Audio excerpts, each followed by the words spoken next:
Hi, this is Lost Kingdoms 1 Any Percent, run here by myself, Skazaf. To give a little backstory on the game, it's a 2002 card-based JRPG released for the GameCube by From Software. The game's central mechanic relies on a deck of 30 cards. Cards can be acquired throughout the game from completing missions, purchasing them from the shop, and you can even use cards to capture other cards to use them in your deck.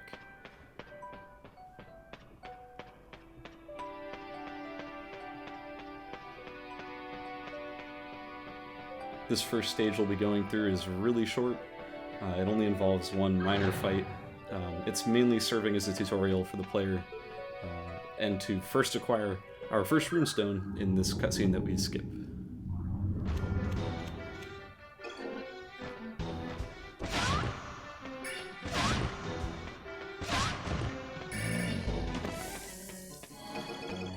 What you saw there was a weapon type card.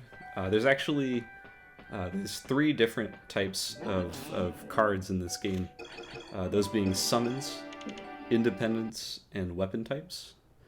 In this run, we will only be using weapon types except for a very small number of independents later on. But for the most part, we will be bouncing between a couple different weapon types because they're much faster and much more controllable by the player.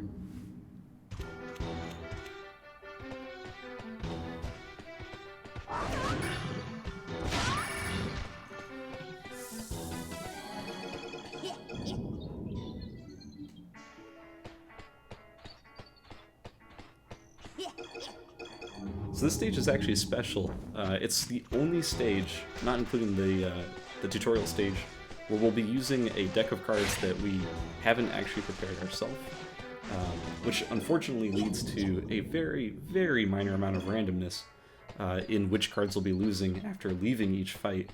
As a result, there's no guarantee that we'll have a perfect assortment of cards leading into the boss fight at the end of the stage. Another mechanic worth touching on is the punishment you get for running away from a battle. When you leave a battle, like you see right here, you lose a card at random from your deck. And since we only have about 15 cards going into this stage, it is possible to lose all of our strongest cards, leaving the 3 battles that we have to run away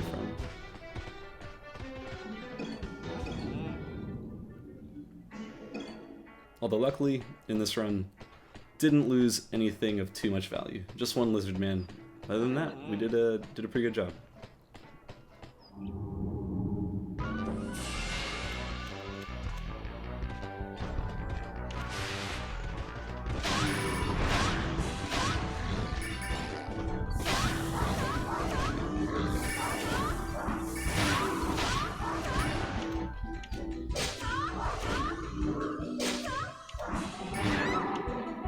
So as you'll see here, we'll be using our first independent type. This is a man trap. Unfortunately, independents move, as you would assume, completely on their own. I have zero control over them, and they just have their own AI that's somewhat slow and unpredictable.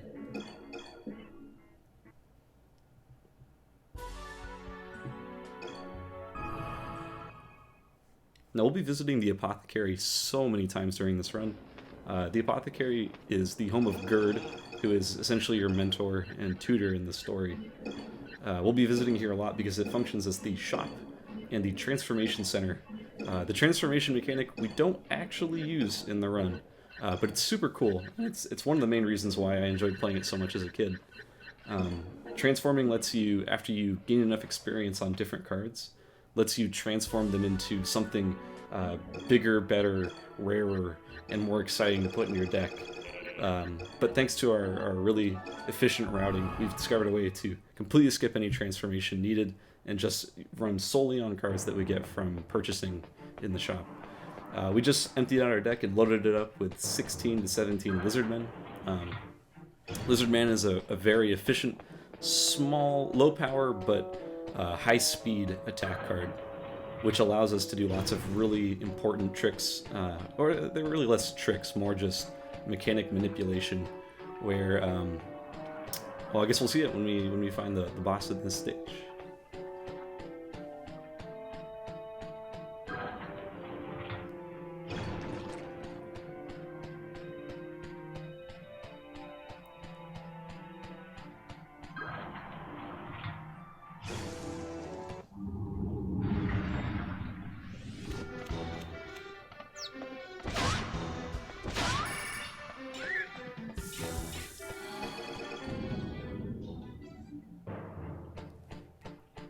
So it's worth mentioning that sometimes random encounters that you get, you can run away from most of them, but there's some that you can't run away from, and it's not entirely consistent which ones you can and can't run away from. If you've played the game enough, you get a sense for which ones aren't able to be ran from, but they aren't a guaranteed fight, so it's kind of hard to keep track of them. Here in this fight, we will be demonstrating the alternating cards technique. You'll notice that I'm using different cards for each attack, not just using the same card more than once. What this does is it lets you... Normally when you attack, there's a built-in cooldown as the card's sort of durability sinks down. However, if you alternate which card you use, it skips that built-in cooldown, which lets you attack, I would say, almost twice as fast.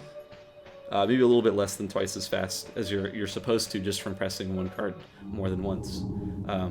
What this does is it allows you to stun lock certain bosses with certain cards. For example, in that last fight against the Fire Golem, if you stand at a certain range, you can alternate cards with Lizard Man to effectively stun lock him for the entire fight, and he'll never get an attack off.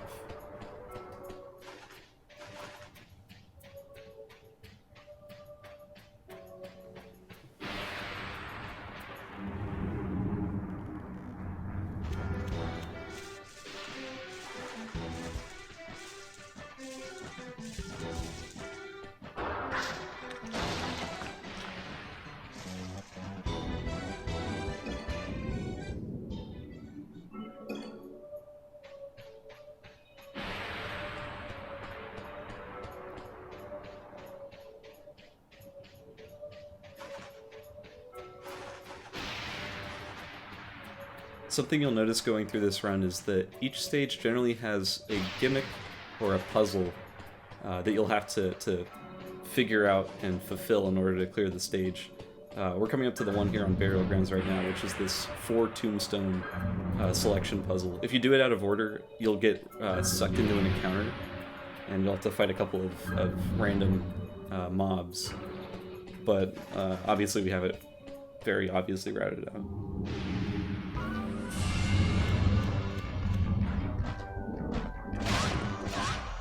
This next fight's really tricky. It's absolutely possible to get 0 hits, but it's incredibly difficult and incredibly random. So a perfect Necromancer fight is... I'd say it's about a 75% chance that you won't get a perfect Necromancer fight. In this case, I actually got hit, I believe, 3 times, which is certainly not ideal, but it could absolutely be way worse.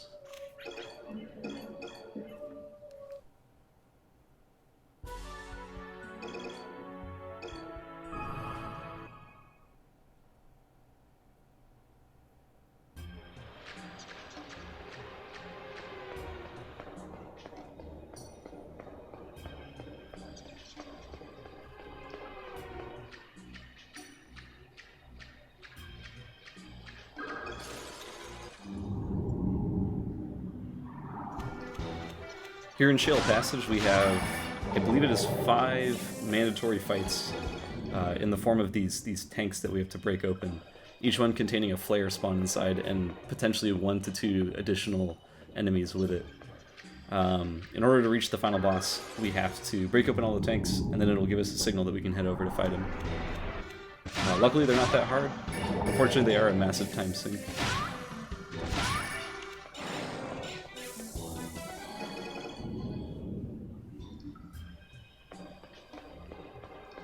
I spent a good amount of time actually trying to grind this stage in tassing to see if there's any sort of out of bounds or any sort of special way we can get out of here much quicker than we already can, but to my knowledge it's not possible, and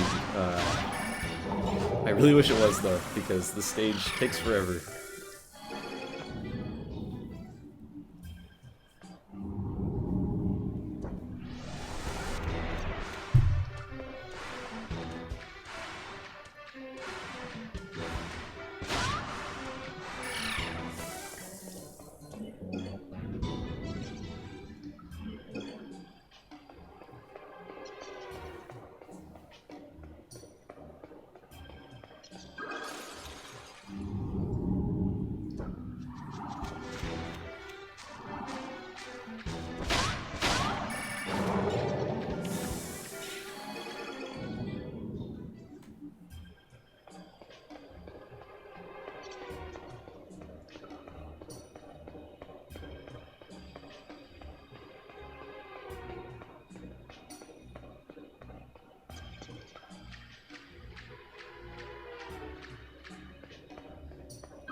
so far this stage we've had not that many random encounters, which is actually really good luck. However, we are going to fight the final boss right now.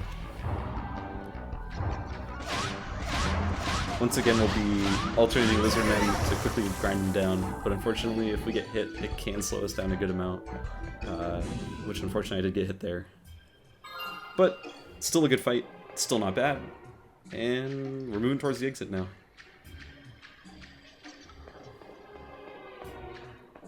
Chance for a random encounter here, and we cleared it. Chance for a random encounter here as well. And with any luck, oh, didn't clear it.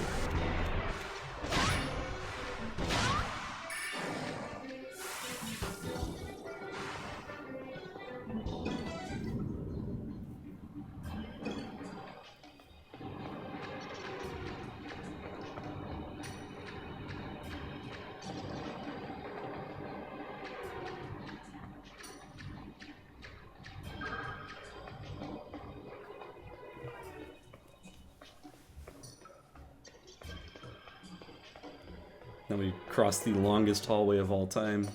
This entire hallway here can be an encounter, and we got past it.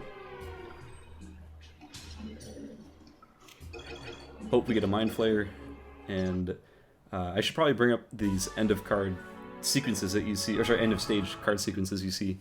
After every stage, you have an assortment of 6 cards that you get to pick from. How many you get to pick is based on your rating, which is based on, you know, number of encounters, amount of damage you've taken, amount of enemies destroyed, that sort of thing. For the most part, it doesn't affect the run at all, what you pick. That's why we skip actually revealing what we get. But in that particular stage, there is a reward that is worth several thousand of the currency of the game. I forget what it is. And with that currency, we'll be buying the rest of the cards that we need for the game.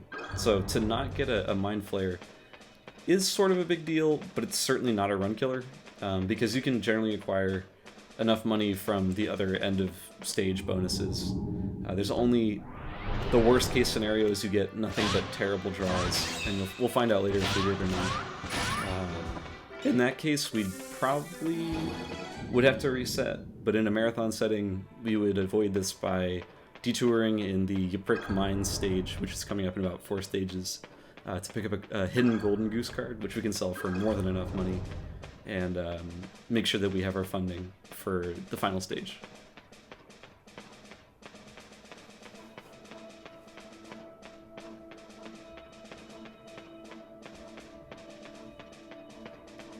This stage's gimmick, of course, being there's a bunch of hidden switches within these statues that we have to hit in order to move the other statues from blocking the entrances to the hallways.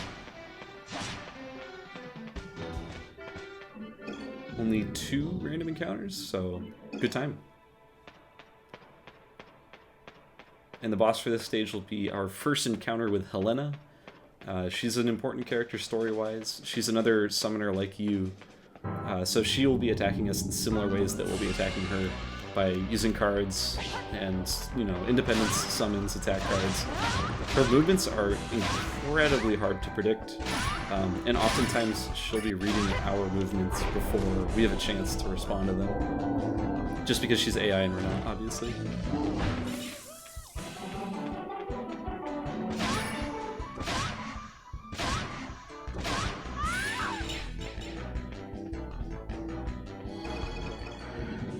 It's definitely not the last we'll see of her. She'll be coming back later on for a, hopefully not run-ending fight.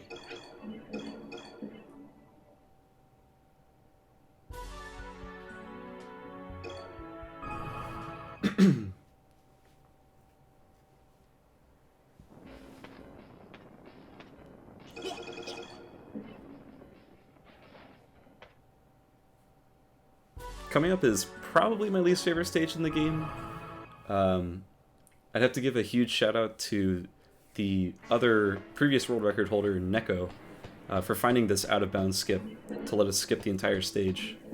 By going in this one very specific spot, we can run past the spawn area through the ground, where we'll just fall endlessly until we fall through the world.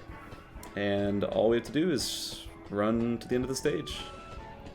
Luckily, the end of stage trigger is like a gigantic rectangle that scales from the top of the stage to the bottom of the stage. So it doesn't matter how far below the stage we are, because we are just going to be falling infinitely as long as we're out of bounds. But once we reach the end area, it'll actually still count, despite how low we are.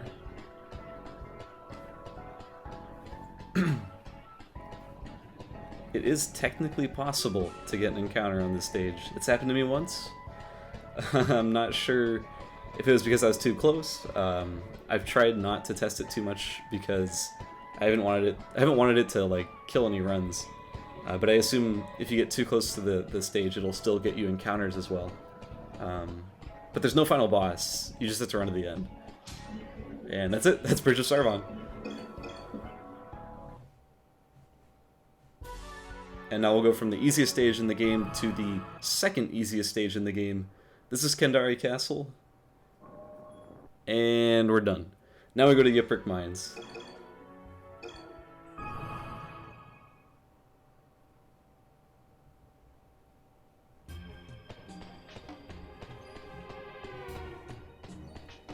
So originally when I was about to run this game, I was really scared of this stage. I was really scared of going into the stage and having it be such a slow, boring auto-scroller of a stage, because this soldier guy that we just saw, you normally have to follow him around and he'll walk very slowly, and then he'll eventually get scared and you'll have to fight whatever he's scared of. But luckily, it turns out you can just run past him and just run through the entire stage to the final boss, and you'll get no encounters, you'll get no trouble, as long as you just outpace him. So, made the stage a lot easier than I expected it to be. I'm so glad it's not an auto-scroller, because those aren't fun.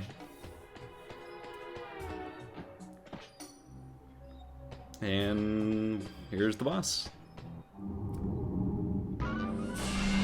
You'll see at the very beginning, I'm going to break open this cart. There we go. That way the Caterpoker on the right can shuffle over to us, so I can probably hit it with some AoE hits. Just a little small time save. Nothing too significant, but it'll save me time having to chase him down later on. Note the damage he's taking for free. And pretty decent Puppet Master fight.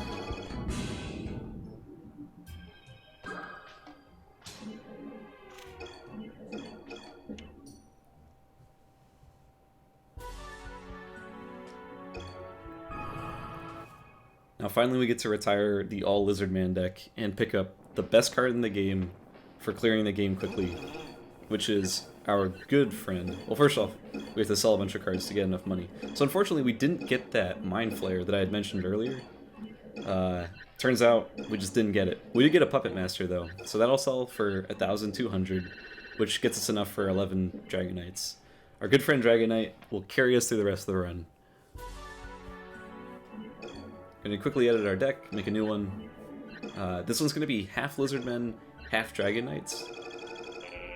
Reason being, there is the stage coming up right now. Burned End Field has a fight where one of the bosses is best killed by Lizardmen, and one of the bosses is best killed by Dragon Knights. So we're gonna devote half of our deck to one, half of our deck to the other, and just cycle through the other ones until we get what we need for each fight.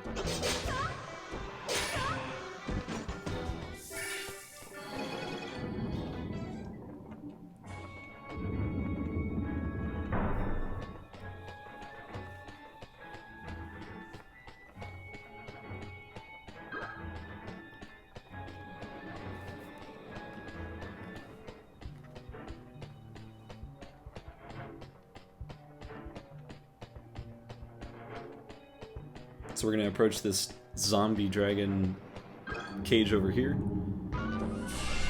This whole fight will be ignoring the dragon, so if you think that's what we're fighting, it's not.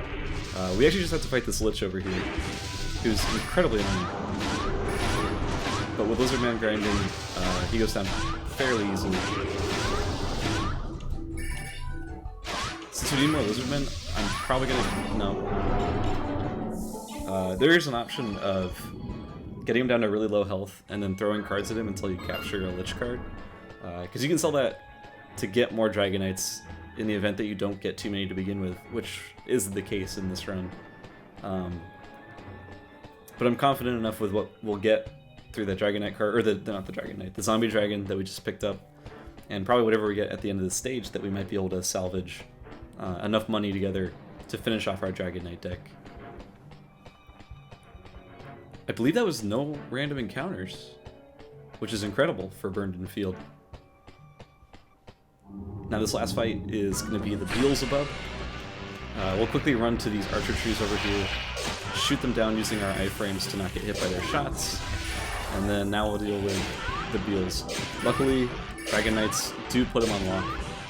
He'll be stun locked the entire fight, and that's the Beels down. Very easy fight. But only if you get the lock on him.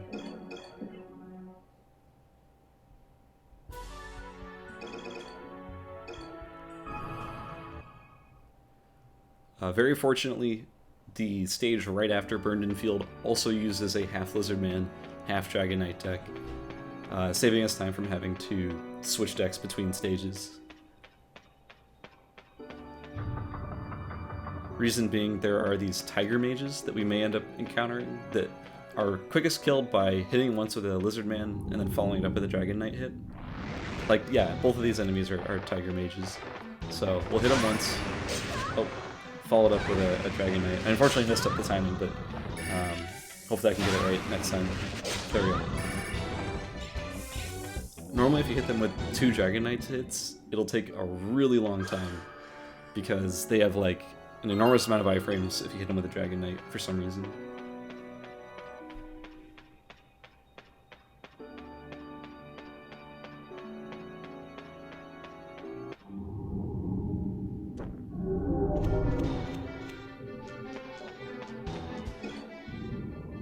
Unfortunately, that was a random encounter, and we're gonna have to get a mandatory encounter right now. It's slowing us down a decent amount, but shouldn't be too bad.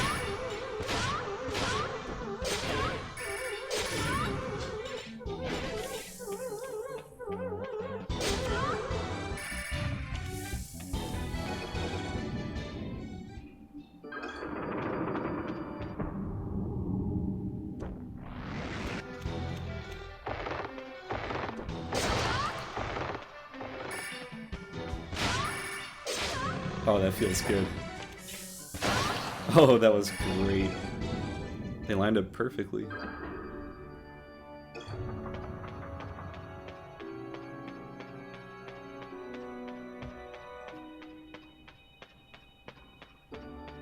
So I'm actually really excited for this next fight. This is the Chaos Knight with 2, what are they called? Ghost Armors? This is what their name is. If they line up nicely, it'll be a really satisfying fight. It is possible for them to, unfortunately, run around and jump around. But they do get stun locked by Dragon Knights. There we go.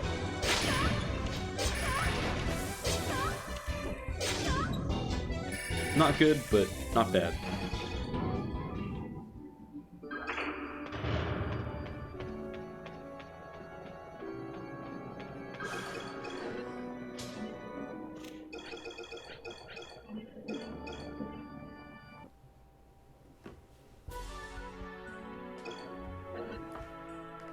We're going to quickly step back into the Apothecary, sell off a bunch of cards.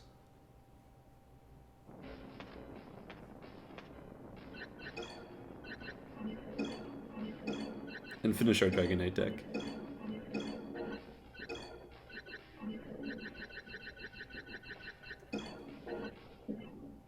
We will be making a few more stops back to the Apothecary before the end of the run, but not many. We're going to quickly switch over to our Lizard Man only deck before going into Grandfold Church.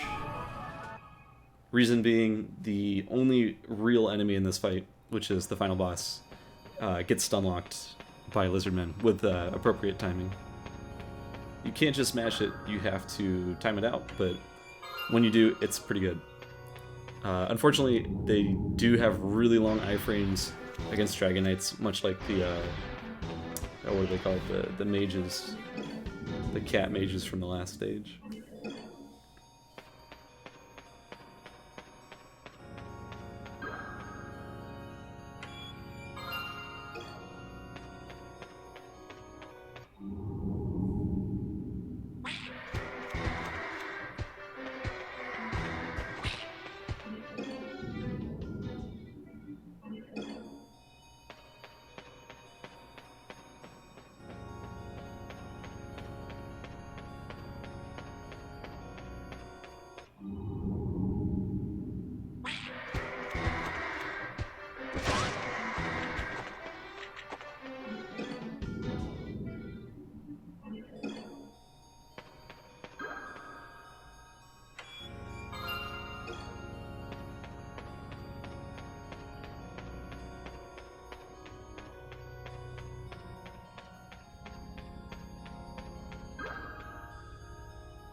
The only annoying part about this fight is the 2 great demons that spawns with him. Oh, and if you get poisoned like that, then you'll occasionally get interrupted from attacking to do that. Alright, so now that the demons are down, we'll be timing carefully spaced attacks to keep him in stun lock, so he can't ever get another attack off. But the poison might mess us up. And we're good.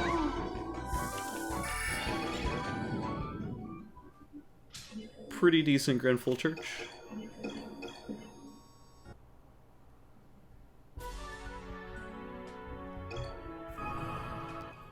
Alright, this next stage after we stop by the Apothecary is quite possibly the highest variance of any fight in the game.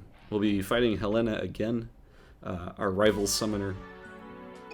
But unfortunately, we can lose a ton of time if she decides to do one of 3 summons. If she uses her fairy summon, it will heal her for half of her health, and we'll essentially lose half of our progress. So with any luck, we'll corner her and get her into stun lock.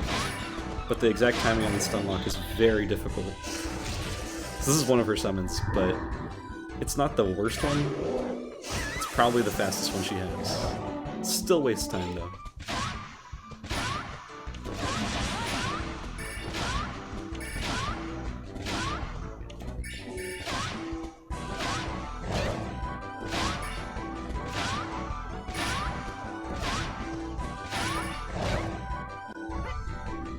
Good.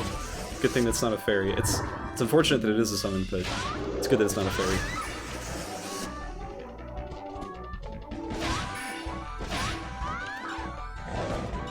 Fairies can cost us up to 30, maybe a whole minute.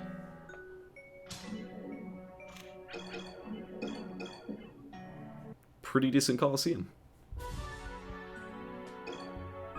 So we're gonna stop by the Apothecary. She's gonna tell us about Mount Jarndun, I believe is the name.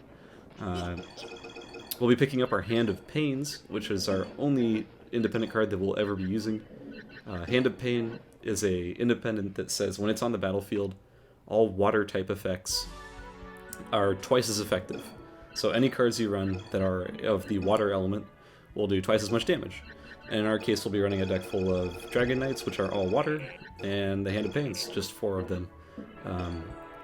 What this essentially does is it doubles the amount of Dragon Knights in our deck, since they're twice as effective. Normally when you're playing the game casually, you'll have a wildly varied deck with like 20, 15 different cards, just some copies, some duplicates, some not. But what we want is a very refined deck, and we will not have access to any sort of card restoration effects, which most casual players will use a lot of. Reason being is if you run out of cards, you essentially lose the game because you have no way of fighting. That's your only way to fight. And there's a lot of cards that they're summons, they're all summons, that will restore cards to you and heal you and all sorts of stuff. But unfortunately, this is a speedrun. We don't have time for summons, we don't have time for any card restoration, so we just have to go, go, go. And as such, this is the answer. Dragon Knights and Hands of Pain.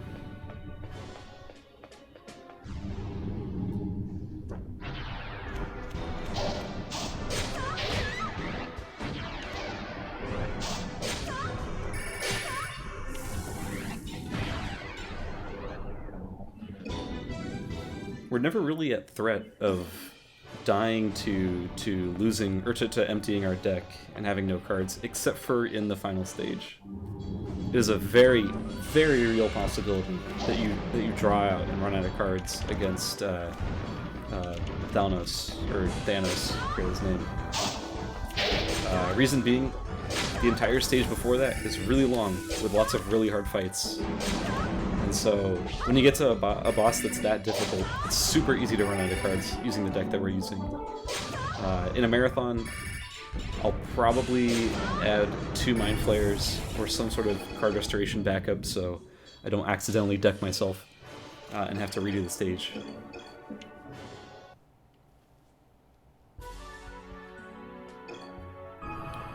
Rock Temple is the second to last stage in the game. Not very difficult, lots of running around, lots of gathering pieces to advance in the stage. Pretty sure we'll be skipping every single fight leading up until the final one. The only situation where we might need to fight the fight is when we find a Goblin Lord. Goblin Lords can be one-shot by Dragon Knights, making them very fast, actually faster to kill the Goblin Lord than it is to just run from the fight. Most times it's faster to just run, but in that case, it is faster to fight. For example, this is a Goblin Lord. And now it's dead. So, much quicker. We don't have to go through the dialogue saying, do you want to leave? We don't have to go through the dialogue saying, you know, you lost this card from leaving.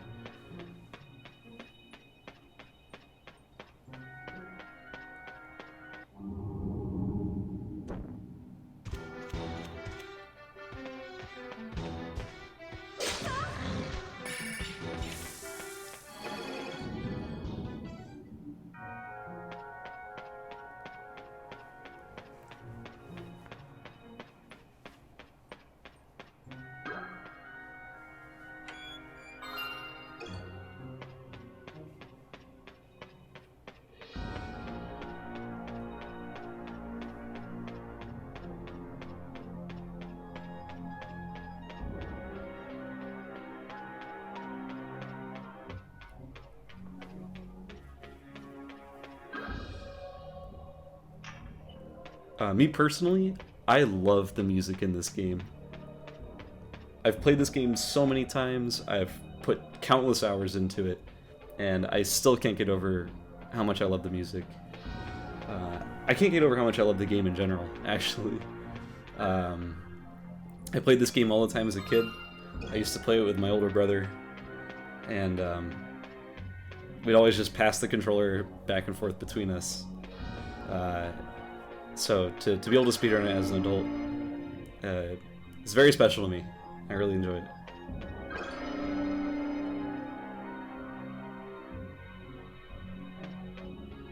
My only regret is that this run doesn't have any whipworms in it, which is quite possibly the most fun independent card to use.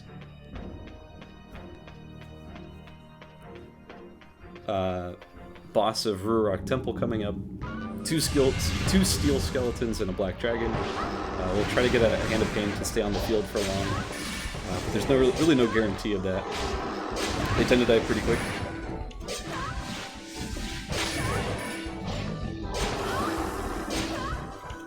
Final boss here can be stun locked very easily. The only problem in this fight is actually the steel skeletons, not even the final boss. So really clean, really good dragon fight. Somehow managed to keep a Hand of Pain the entire time.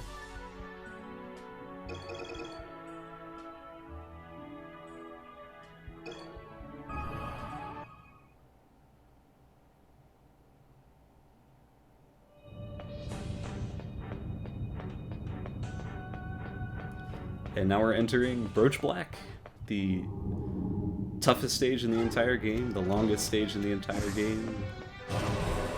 It's just a nightmare. And it used to scare the heck out of me as a kid. I don't know why. It was terrifying. I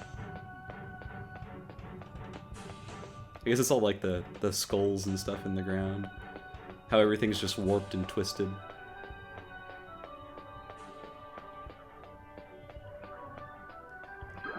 We'll have this quick sequence of platforms. It's the same every time. You just have to know which order it goes in. It's actually really not that complicated. We'll get a Beals fight right now. It's not a mandatory fight, but it feels like it.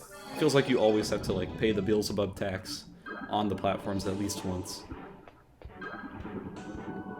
Gonna grab a key item that'll let us go through the door. That'll come up pretty soon. Only 3 more mandatory fights before we go to the almost final boss, the second to last boss, but who's truly, honestly, the final boss, because God of Destruction, the actual final boss, is a pushover. But Thanos is a royal pain and kind of unpredictable. This Puppet Master fight is a required fight. Hopefully they'll stack up for me, but you really can't assume that they will. They'll just take 3 hits to take out each one with a Hand of Pain.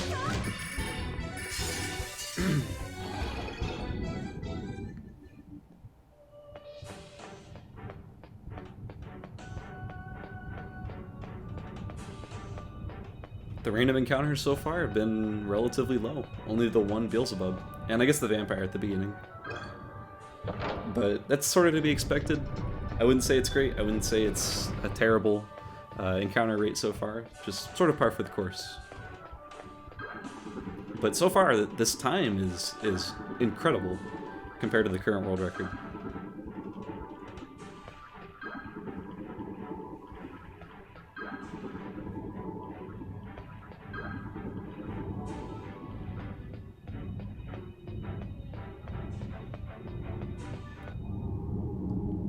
Unfortunately, we did get this random encounter, I guess. But we were really close to the exit, so it wasn't that bad. Double vampires coming up. These guys can be kind of a pain since they jump around randomly.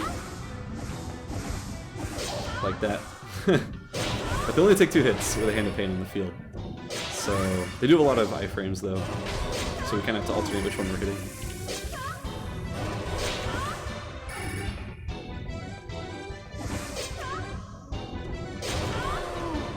So interestingly enough, the Hand of Pains, they'll affect you even when they're dying. So they have an animation after they lose all their health, where they sort of slowly flop onto the ground.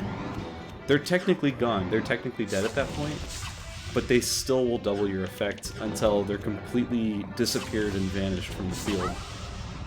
Gonna quickly cycle through some cards temporarily, try to get a Hand of Pain out to not lose too many cards before our Thanos fight.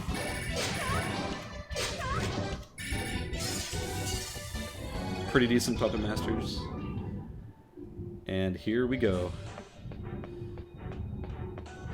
I can't tell you how many times I have lost to this guy right here due to decking myself out or just some unforeseen circumstance. But I've got him pretty down to a science. The only problem is that he knows your moves before you know his. The best time to get him is just like this one, right after he summons, because he'll have a brief period where he's standing still. But his independence can easily mess that up. Oh, we got a good hit off.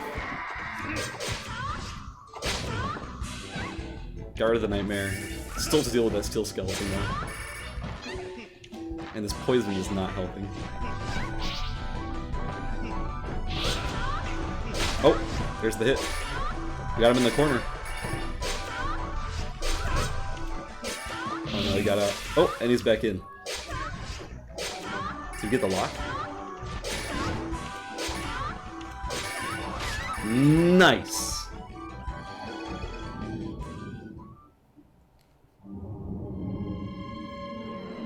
Now we go to the God of Destruction. This fight's super easy. I've never had a run in here. I don't think it will start now.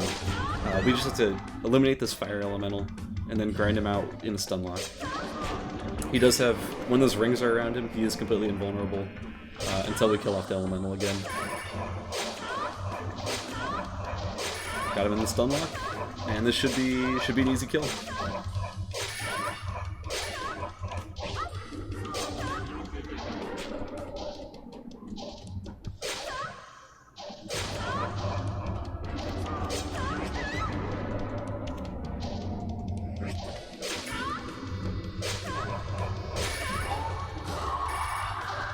And that's the god. Time comes up right as the screen fades to black.